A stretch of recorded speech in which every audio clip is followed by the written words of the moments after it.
very worried about that first turn. I mean, we hit that funnel, but it's tight all the way around this race course. We looked at that track map right now on this particular track, and there's a lot of people are waiting to see what happens.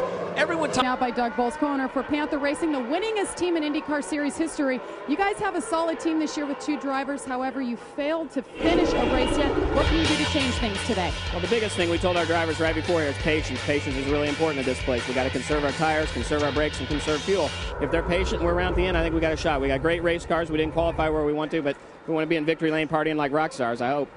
Now your rookie Thomas Enge has been out driving Thomas Scheckter, the veteran. What are we going to see today? I think you're going to see 2 guys really fast. You got to remember that Thomas Scheckter hasn't been on a road course since 2001. Thomas Enge was in Monza testing last week, so the kid knows road course. The green flag is out, and we are off and racing. St. Pete's finest have put away the tickets. Street racing is legal. We got to thank Mayor Rick Baker, who did the honors waving the green flag, and it looks like we came through turns 1, 2, and 3 with no incident, Jill. no problem so far, and Tony going being very aggressive there. well, call me absolutely surprised. Here comes Thomas Enge, a guy you really like, Scott, coming into view in number 2 car. Well, he was my pick certainly because he's just tested very well, especially at Homestead. I was very impressed with the road course test that he did there. A lot of experience with his cars on road courses. That's why get the power down, get down the straightaway, 170 miles an hour. Petersburg, the 1.8-mile street course, and there are your leaders with 8 laps complete. Brian Herta, the man who had the pole, has maintained that position. Tony Kanaan in second, Helio Castroneves in third, and Dario Franchitti and Thomas Enge 6th. So the Chevrolets right now running 5th and 6th. That's the area where Tony Kanaan seems to get really. So, Jill, when you come to a racetrack like this, you think about it and you go, where I'm going to be able to stay ahead. In this tight stuff, as you know, it's almost impossible to get past the guy unless the guy. Tony did this. He's already shown his hand. He's already Perfect. We would like to thank our broadcast partners, Honda, Firestone, Dario Franchitti, and Thomas Enge out in front. Those 5 are running the strongest. Absolutely, and the guy who's impressing me the most there in that group is Thomas Enge, who's keeping the pressure on Dario Franchitti, and Dario is the meat in the sandwich. I mean, if he makes one mistake, Thomas Enge will be by. The yellow 4, that is Thomas Scheckter. That is Thomas Enge's teammate, the Rockstar car, which is currently running in 5th place. So Thomas Enge and Thomas Scheckter, they've gained 6 positions, guys. Actually, Thomas Scheckter overtook him. As you see, it's just fuel and tires. All happy, Vince. Brian Herta, the leader. Only change is that he requested more grip in the rear. So far, a clean stop, and Herta gets away nicely. And guys, here's the race off pit road. Herta and Scheckter. And so this has set off somewhat of a chain reaction as they have slowed down possibly too much as we had a closer view. And unfortunately, that is Roger Yasukawa, number 24 in front, and Thomas Enge, number 2. And he's just saying, push him off, push him off. He's still got the engine running.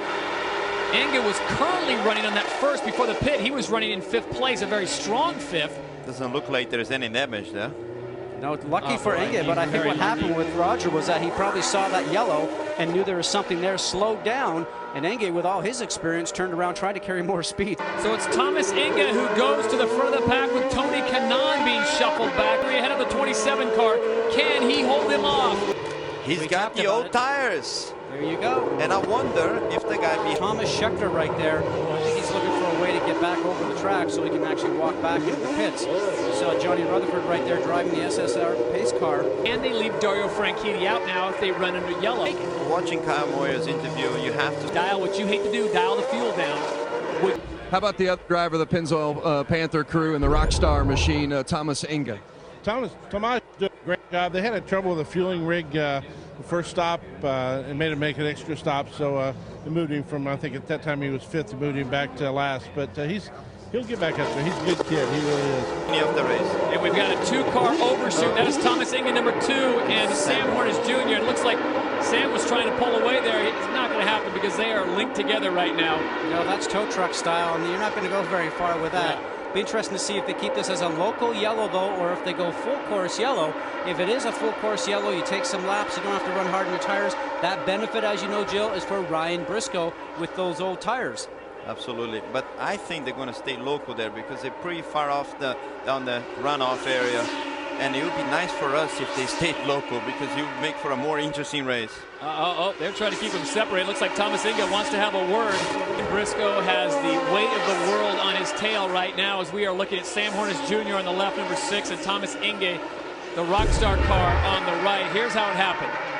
See them on the right-hand side there. There's already been together. some contact because there's a lot of parts being broken there. The front wing and nose cone is actually stuck in between the wing and the left rear tire of Sam Hornish's car. There's no way that one's getting separated. I think this incident started way early when with Koski Matsuda slowing down there all of a sudden on the right. As they extract those two vehicles from one another, the Rockstar of Thomas Enge on the right and the Team Penske got a mean machine behind him. I guarantee you that's not what he's thinking right now. He's actually thinking about the restart, trying to keep his tires clean at this time of the race. As we take a look at our race summary, it all started off with this get-together by AJ Foyt IV and Helio Castroneves early on in the race. Both men were okay. Then Scott Sharp gets tangled up with Dario Franchitti in the corner on lap 40. And just recently, it was Thomas Scheckter having a great run on lap 78. Puts it into the tire wall. His day is done. Down the front straightaway, your winner at the Honda Grand Prix of St. Petersburg, Dan Weldon, picks up the victory, followed closely by his teammate, Tony Kanaan. And there are your unofficial results. Weldon, Kanaan, Franchitti, and Herta. Andretti Green goes 1 through 4 with Mara, Dixon, and Rice. Coming up next, Sports Center, our next race, the Firestone Indy Japan 300. And Weldon, he owns the streets of St. Pete in 05.